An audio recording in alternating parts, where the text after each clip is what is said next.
Мені ұмытып кеттің бе? Баяғыда мен сенің ең жақын серігің едім. Кеш сайын бірге отыратынбыз. Кешке мені қосып, бірге фильм көретінбіз, күлетінбіз, армандайтынбыз. Қазір мен осында үнсіз тұрмын.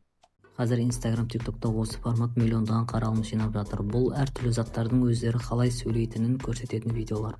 Осындай видеолар арқылы көптеген парақшалар өте тез өсіп жатыр. Қазір мен сіздерге дәл осындай видеоны 3 қарапайым қадаммен қалай жасауға болатынын көрсетемін. Бірінші қадам ChatGPT-ге кіреміз, Object Talk деп таңдаймыз. Кез келген заттың атын жазамыз, мысалы ескі телевизор. Object Talk автоматты түрде суретке арналған промптпен телевизордың айтатын мәтінін дайындап береді. Екінші қадам Gemini'ге кіреміз, Nano Banana'ны таңдаймыз, дайын промптты қоямыз және генерация батырмасын басамыз. Үшінші қадам Flow'ға кіреміз, Nano Banana жасаған суретті жүктейміз, дайын мәтінді қоямыз, сонда дәл осындай вирустық видео шығады. Мені ұмытып кеттің бе? Баяғыда мен сенің ең жақын серігің едім. Сен мені де ұмыттың ба? Бір кезде сенің қолыңнан түспейтінмін. Батырмалардың қалай басылатынын толық көрсетілген нұсқаулықты Telegram каналыма салдым. Профильге өтіп толық нұсқасын көре аласыздар.